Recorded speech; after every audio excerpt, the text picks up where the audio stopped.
And so that's where I just had this vision or dream to start, or just kind of learn about starting a program, an education program that could be accredited, so high school students could get credits for just high school classes, but using courses to learn the material.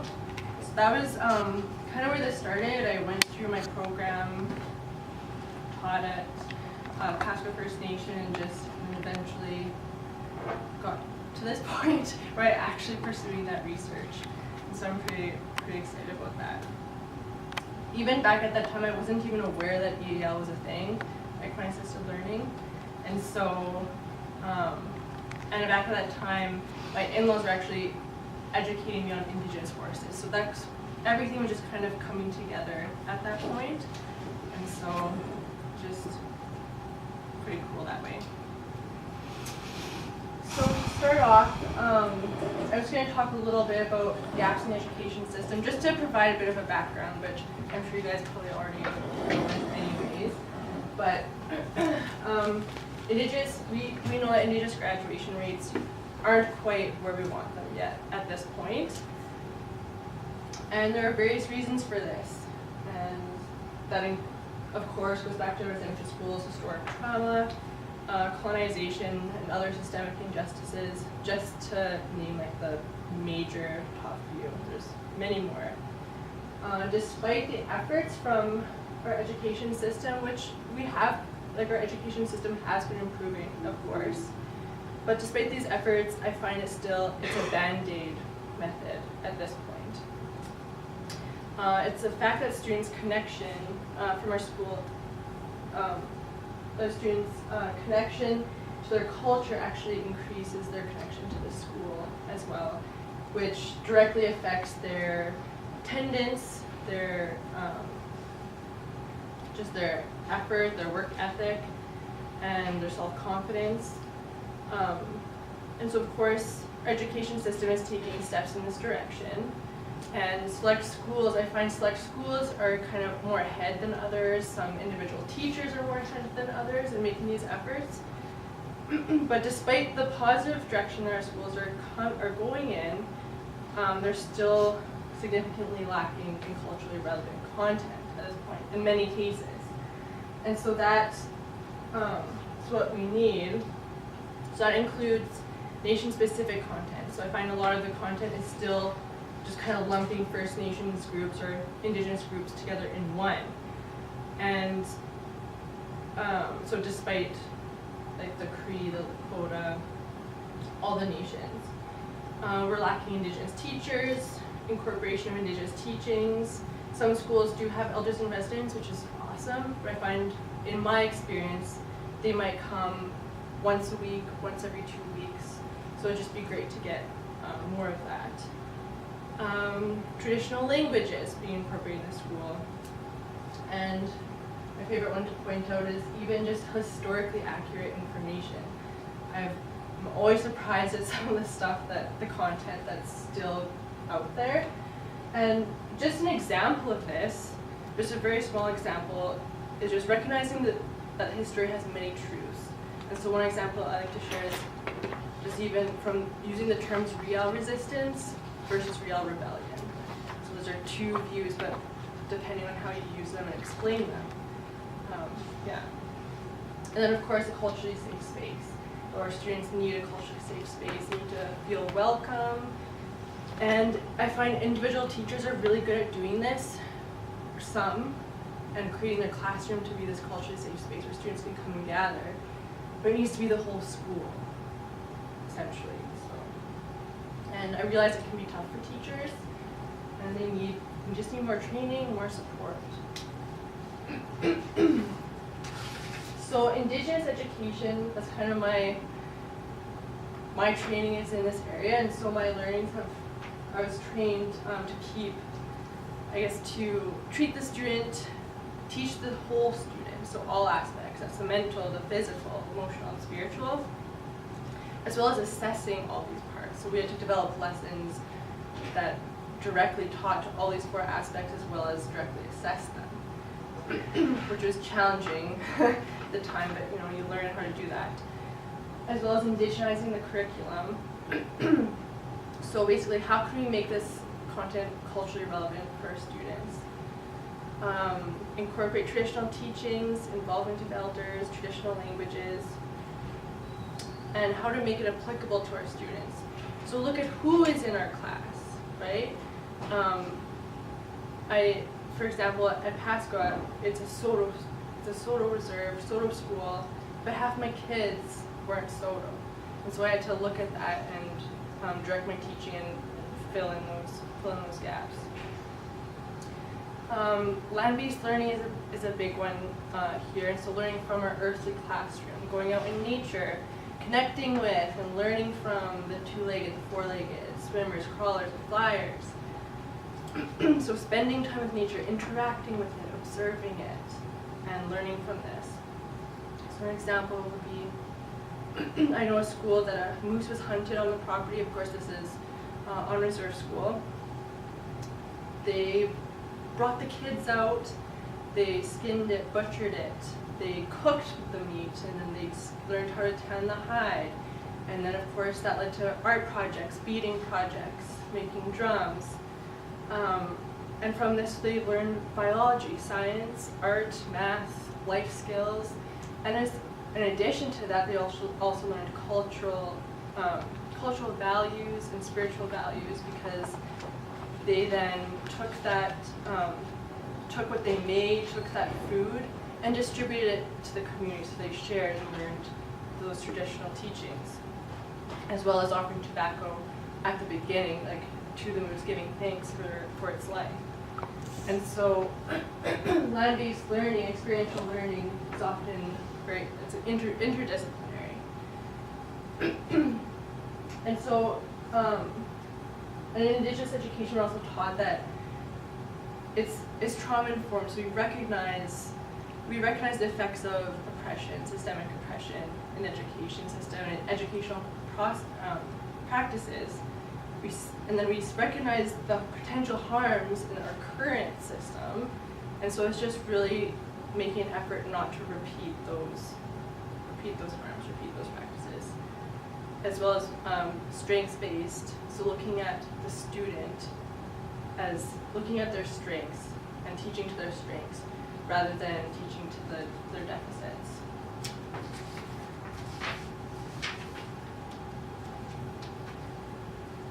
So getting into equine assisted learning, I'm still new at this because I just took training in the summer. But basically equine assisted learning, or EAL, and it was EAL first before English as an additional language. To put that out there. It's basically an experiential learning experience for the students, so that's hands-on. It focuses on developing life skills on the student versus actual curriculum outcomes, right? And so it's experimental, and so students develop these life skills such as common sense, self-confidence, different social skills, team building, so it's more those sort of skills, problem-solving skills. What I like about this and what I actually really learned about it at my training was the experimental part of it, is where it's not really, there's structure, but it's very experimental, so students can go, nothing they do is wrong. They can't do anything wrong for this hour. So it's just, everything is considered to be a learning experience. So really, the students get to experience freedom in their own learning in that way. In EL, the horse is considered to be the teacher, although I would also say that it's more like a metaphor for a teacher. And as a facilitator, what I do is I'm not giving them instructions. They have guidelines and safety rules, but they can do what they want through the activities. And what I do as a facilitator is observe. I'm there to offer guidance if they ask for it or if they need it, but usually it's through kind of returning the question back at them and helping them just to work as a team. And then at the end, or even throughout we'll do reflections. And so, for example, if students are arguing or not necessarily getting along, the horse is often not cooperating at that point either. And so just bringing attention to that fact, and so asking students, what was the horse doing while this was happening? And they'll often be able to put it together and learn themselves, make those connections themselves that, oh, the horse wasn't cooperating either. And then once we started working together, the horse also started working for us. And so just that sort of guiding, but a step back.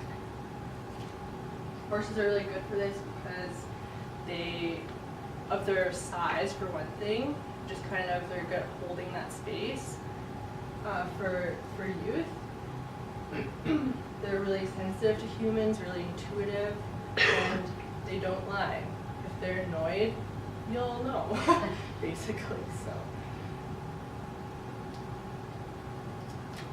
it's important to note that current EL systems are built from a Western framework, a Western perspective, and so they don't typically consider the horse-human relationship from an Indigenous perspective, and so that's kind of where my research is kind of coming in. And so from an Indigenous perspective, the relationship is absolutely vital, it's central.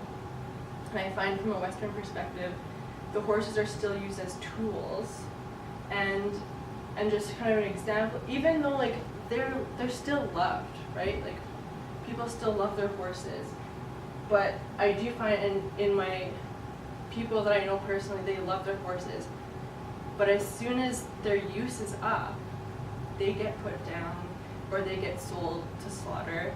And so it's kind of a difference where I also know personally a family, an Indigenous family who follow like their ewe horses the traditional way. Their horses, going through financial difficulties, their horses would eat before they did. And so it's just kind of like there's a difference there. Horses are traditionally viewed as a gift from the Creator, teacher, healer, protector, and guide.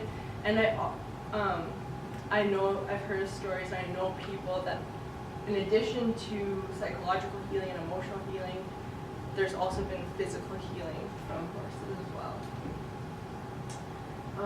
Horses they play a certain role in ceremonies, and because they're a spiritual companion, a spiritual being, there's ceremonies that honor this. And so that includes horse songs, honor songs for the horses, horse dance ceremonies, as well as treats, horse sweats as well. So there's various ceremonies that recognize this and just honor the horse for its purpose. And one example, kind of from a personal example of cultural significance, is just for me. I've always had horses. Horses have come to me in my dreams since I was a kid, and so in these dreams, I would be able to ride a horse, whether it was bucking or like running crazy, all the sharp turns, and I would be able to ride all this out, and would just be one with the horse and just feeling free. A few years ago, I started, and there's changes in my life, but I got bucked off for the first time, or in my dreams, or I could not ride this horse, and I got to the point where I couldn't even get on a horse. So for a few years, and being someone who is an experienced horse rider, these dreams were quite disturbing for me, right? And so I didn't really talk about them, but I was disturbed by them. And then not too long ago, maybe a year ago, I started recognizing just kind of the correlation between these dreams, as well as kind of how I was feeling about subconsciously, I guess, what's going on in my personal life, even just where the direction my life was going, because at this time I was conflicted whether or not I even had to kind of let this dream go, maybe not forever, but for a while perhaps, because my family was growing, and I wasn't sure at this point what direction my life was going in. And so these dreams helped me to kind of take a step back and take time to analyze and self-reflect. And I'm happy to say that in the summer, I started, right around the time I took the EAL course, I was able to ride a horse for the first time in my dream, and I've been still able to ride those horses, so it's been pretty cool. So basically in this case, it's not about what EAL does necessarily, but how it's done and how the horse is viewed through whatever lens or worldview. Getting to my research question. So how can traditional knowledge of the horse-human relationship inform the basis of an Indigenous-centered equine-assisted learning program? So traditional knowledge is a key point in that question. So right now we need to go back, we need to talk to the elders, we need to figure out what this traditional knowledge is to be able to create a program like that.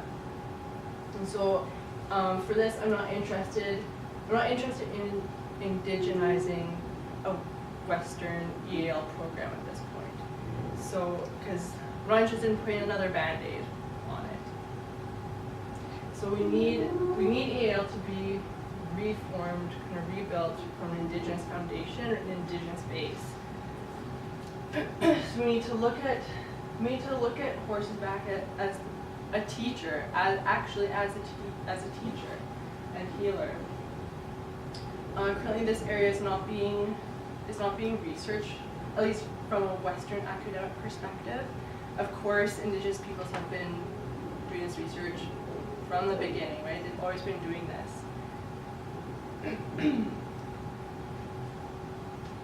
So my objective is to identify the core components and processes of an Indigenous-centered EAL program through traditional stories, narratives, and interactions with traditional horse knowledge keepers and horses themselves. And horses themselves. So horses are actually the only beings who have not been consulted on EAL. So we've talked to youth, we've talked to facilitators, we've talked to teachers, we've talked to elders even, but no one, at least to my knowledge, has gone and asked a horse what they think of all this. And I'll talk about that a little bit more in a moment, but currently in my research, I'm nearing the end of the data collection phase and kind of just getting into preliminary analysis and interpretation, so that's been fun. My research is utilizing Indigenous research methods, and so that just means that I'm using methods that honor traditional ways of gathering knowledge.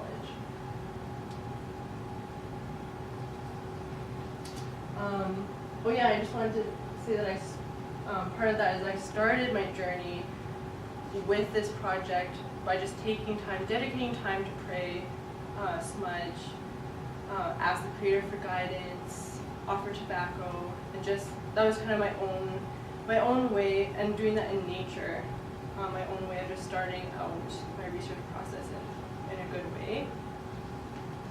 And so part of is conversational interviews is one of the research methods, which is termed by Maggie Kovach. And so I'm meeting with knowledge keepers.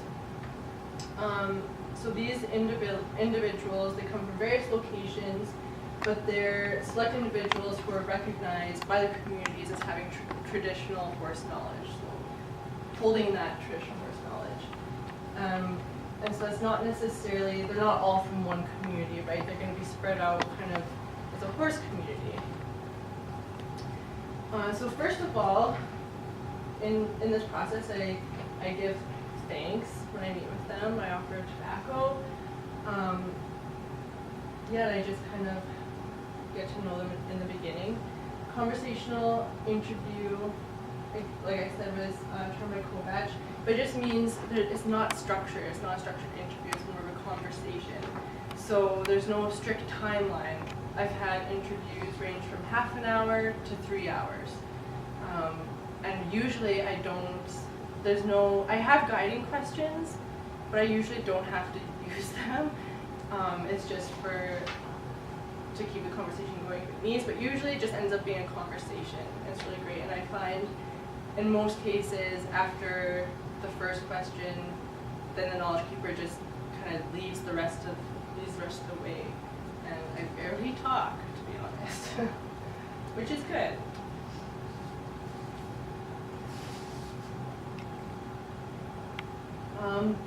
Oh yeah, so from these interviews, they range from stories, personal stories of teaching, of healing from horses, spiritual communication, traditional teachings on horses, so creation stories, guidance, and insight to potential key components of an Indigenous-based program, and so just kind of looking at possible requirements and what people find required for this program.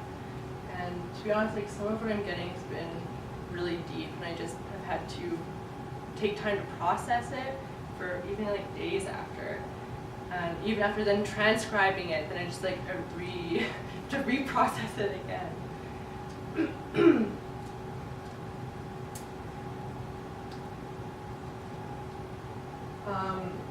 So I'm also employing the conversational interview method with the Horse Nation. And so these are members of, I guess, Indigenous horses specifically. And so that's 7 Black LaCroix Indigenous ponies and 4 curly horses. And I'll talk a little bit more about Indigenous horses later.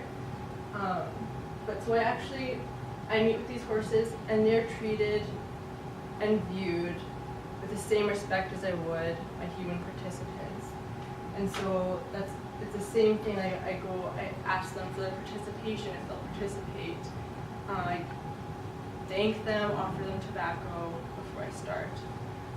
I'll just spend time with them, build a relationship with them. And of course, this is going to look a little bit different than a human conversation, right? Because it's not in English, it's in a different language. But I let the horse lead. I need to open myself up, and it can take some time to get away from whatever I left, get away from the world. And the horses help me with this, right? And just being able to quiet down, open my mind, my body, my spirit. And just I'll pray and just offer myself, and I'll usually even ask them, like, what do you want to teach me today? That sort of thing. I usually keep a notebook nearby. Sometimes I'll write notes throughout or right after. And so, yeah. And I usually afterwards leave just feeling really humbled and blessed. I never leave empty-handed in these interactions, which beforehand I kind of almost anticipated that I would kind of have some missed days and others, but each time there's always been something, so it's been great. I'm also looking at or utilizing dreams, prayer, and ceremony. So like I said, when I started out my journey, I wanted to start out in a good way, so to me that ended up being offering tobacco to the Creator and just giving thanks and asking for guidance and that sort of thing. And so I also do this with each interview. So I'm maybe not going out in each, but I'll make sure and smudge and just pray before I do any interview, whether it's with the horses or with a human participant. And so in this way, it almost kind of makes the whole interview process a ceremony. In a sense, it kind of brings it all together. I really hope and plan to attend a horse dance ceremony this spring, summer. So hopefully that works out. Dreams also guide me. They help me to analyze and interpret certain things. So it just kind of helps the brain to like work things out that I might be kind of feeling muddled on. They've actually even led me to incredible experiences, like unplanned experiences, where I was doing chores for the horses, and there just ended up being this well, the dream kind of told me, I just acknowledged the dream to these horses and just created a really cool experience for me that ended up being. So I was just like, it wasn't a planned visit, but it just happened.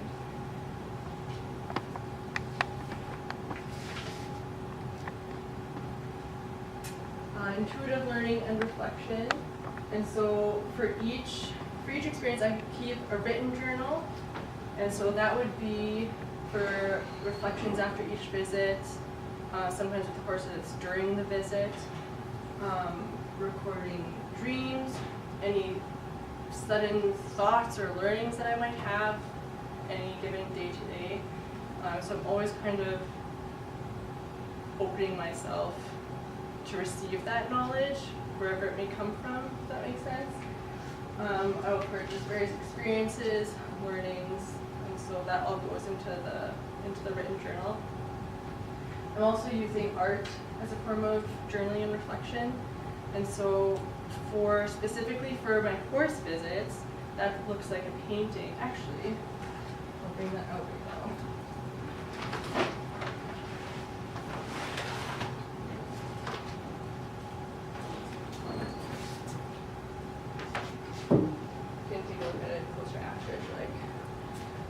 So I'm doing a painting, and this is for this one specifically for the Lacroix. And so for that, it's kind of like an art journal. That's where I got the idea, where you have layers and layers, but I decided to put it into one painting. So after each visit, I add a layer, basically. And so it's always evolving because my learnings are always evolving too, right? And so that's for that. And so I also do art journaling kind of like for dreams. I'll record like maybe like draw a scene or something like that.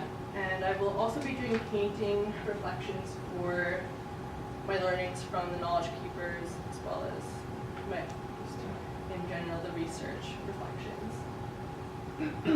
So art, I find it really important because it actually captures what can't be said in words, in a sense, that it helps me to process and analyze. Actually, I'll be using it as an analysis tool in a sense as well, just because it helps me, it pulls those learnings out.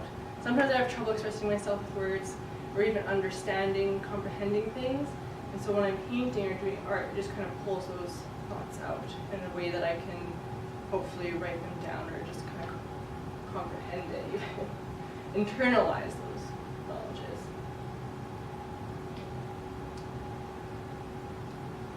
So this is it's kind of hard to see, but these are the layers of that painting. So it started out with, on the very left is basically a mud painting from one of the Lacroix ponies on my first visit. And so I found, he just painted with his nose on my notebook. He was really interested in my notebook, and then he painted something and he was happy after. So after that visit, I really wanted to use that painting and incorporate it into the reflection. But I knew, like, being in the first layer, it was likely to get covered up, and so I wanted to do it in a way that I wanted it to basically be the foundation. It was the first visit, and it was a powerful visit for me. So I wanted it to remain the foundation for whatever was coming ahead. And so that's where I used impasto medium, so it's a thick medium that used to thicken paint, basically. And so I recreated his painting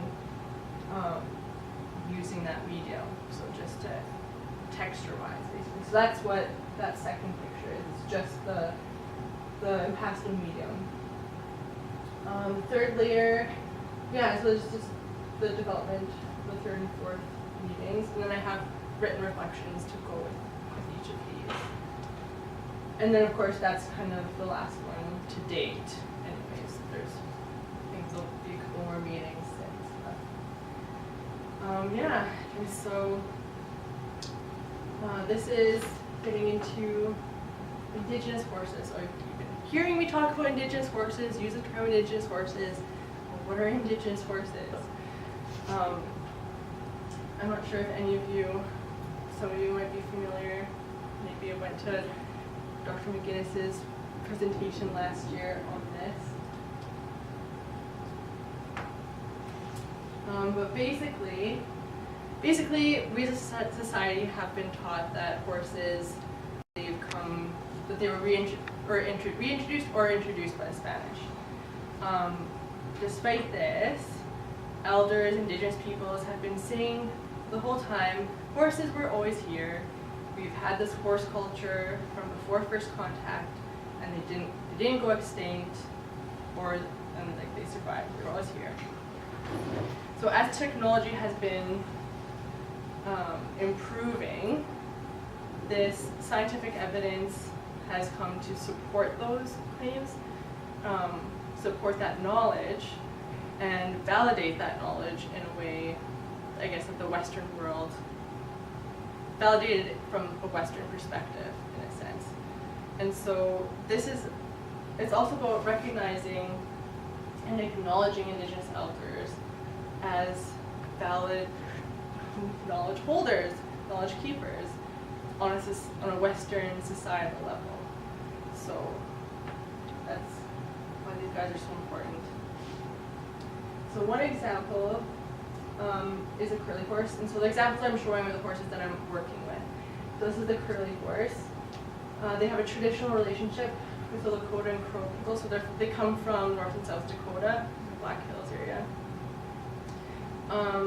And they're considered to be quite special. It's quite special to have these horses. And so I was introduced to these horses through my in-laws years ago, because they actually have curly horses that come from Sitting Bull. They're descended from Sitting Bull's herd of curlies. And if you get pictures, they have curly hair. So all of the bars, extreme curlies, they'll actually be bald. Like their hair is just like so has unique oil and so curly that their tails and manes, they'll just be bald everywhere and just have these bald spots. And those ones they're all hypoallergenic, but the extreme ones are even like people with like deathly allergies. They have a reaction to the extreme bald curly horses. And they're listed on Rare Beast Canada.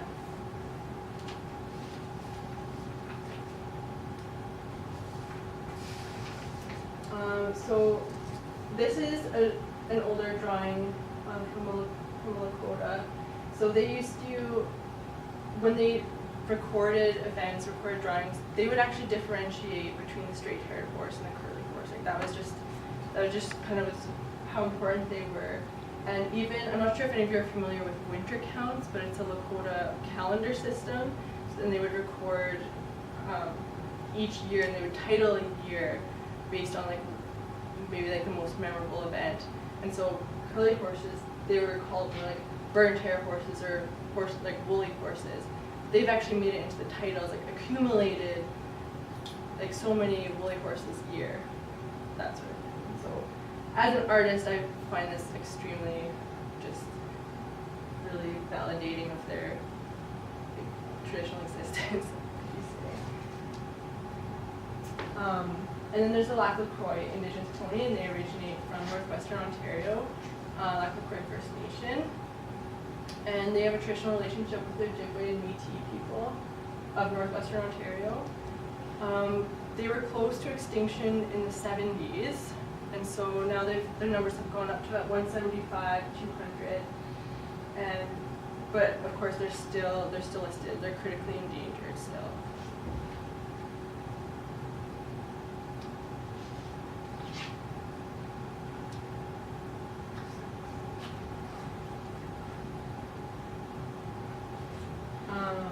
This is just a quote from Larry Aiken. Horses were not introduced necessarily by the Spaniards. These are indigenous horses that originated here, and I know the Spaniards introduced horses to the Plains Indians and so forth, but we had indigenous ponies that were here. And the Lac-LaCroix ponies that are indigenous to this land. So he's acknowledging these ponies were here.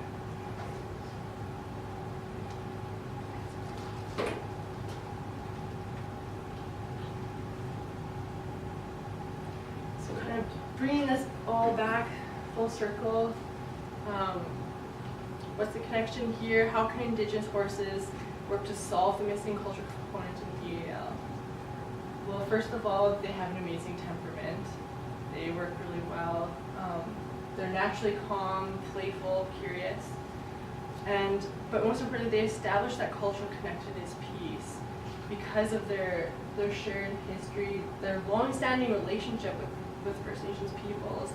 It takes a long time to build that type of relationship, and they already have that. They hold that knowledge of traditional teachings that go along with those traditional horses, as well as even just the language pieces that are connected, so language terms that are connected with these horses. And so as well as their shared history. So both Indigenous peoples and Indigenous horses have faced colonization, oppression, resiliency, and recovery. They've gone through these stages together, like in a sense together. And so recognizing this and working with these horses allows for, first of all, raising awareness of them and their history. And so that means conservation of the species, as well as preserving the cultural pieces that come along with these horses.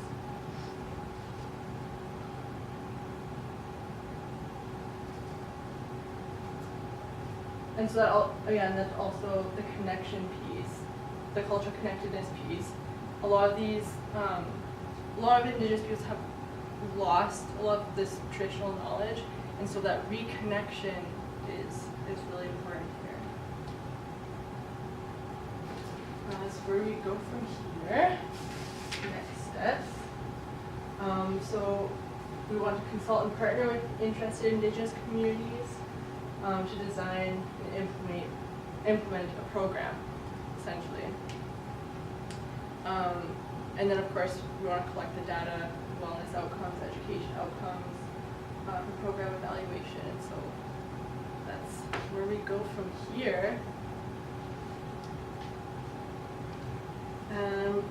So basically what I want you guys to take away from today is Indigenous horses exist, first of all, they matter, and they can help. They have a place in all of this, a really important key piece in all of this. And in return we can help too, so it's just that mutual reciprocity, that benefit of preserving the species as well as the cultural component and developing a program that can really benefit Indigenous youth. Yeah, and those are a list of resources. Sure. I don't know if you guys want to bring it to your table.